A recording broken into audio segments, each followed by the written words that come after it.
कबीरा सो धन संचिए, जो आगे को होय।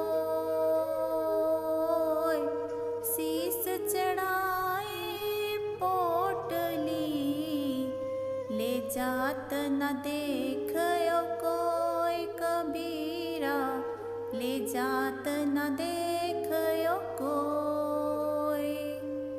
अर्थात कबीर जी कहते हैं कि उस धन को इकट्ठा करो जो भविष्य में काम आए, अर्थात जो अंतिम समय में तुम्हारे साथ जाएगा।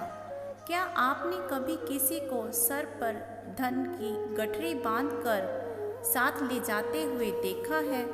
तो फिर तुम अपना अनमोल जीवन धन पैसा इकट्ठा करने में क्यों बर्बाद कर रहे हो, जो कि असली संपत्ति है ही नहीं। कबीर जी के कहने का अभिप्राय है कि अंत समय में तो भगवान का नाम और आपके किए हुए नेक काम ही आपके साथ जाएंगे।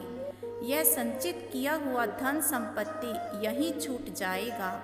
सबको खाली हाथ ही जाना है।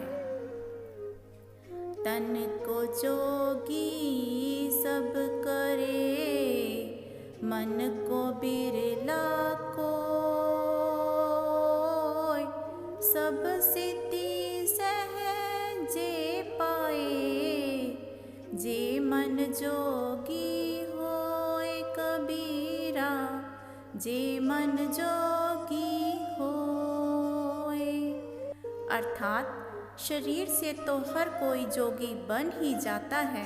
वह भगवे कपड़े पहनकर हाथ में माला लिए जोगी होने का ढोंग करता है, लेकिन ऐसा कोई लाखों में एक ही होगा जो मन से जोगी हो, जिसने अपने विषय विकारों को त्याग कर अपने मन पर काबू कर लिया हो।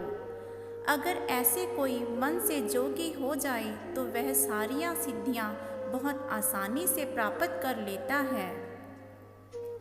जो उकिया सो अंत बे, फूलिया सो कुमलाय।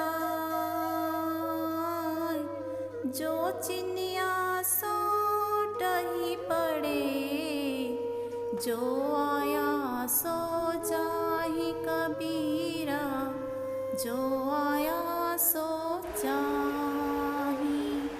अर्थात कबीर जी कहते हैं कि यह संसार का नियम है कि जो आज संसार में है वह कल नहीं रहेगा। जो उदय हुआ है वह एक दिन अस्त भी ज़रूर होगा। कली जो विकसित होकर फूल बन गई है, एक दिन उसको भी तो मुरझा ही जाना है। जो ऊंची ऊंची दीवारें इमारतें चिनी गई हैं, वह भी एक दिन ढह जाएंगी। अर्थात जो इस संसार में आया है उसका जाना निश्चित है। कबीर जी के कहने का अभिप्राय है कि मृत्यु अटल सच है और मनुष्य को यह बात कभी भी भूलनी नहीं चाहिए। बोली एक अनमोल है, जो कोई बोले जान।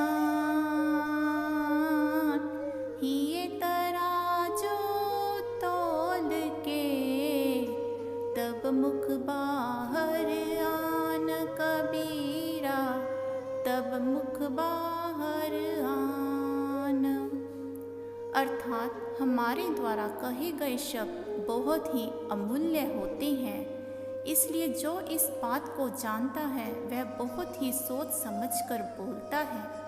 हमें किसी को भी कुछ कहने से पहले उन शब्दों को अपने मन के तराजू में रखकर तौलकर फिर मुख से बाहर निकालना चाहिए कि हम किसी को कुछ गलत तो नहीं कहने जा रहे।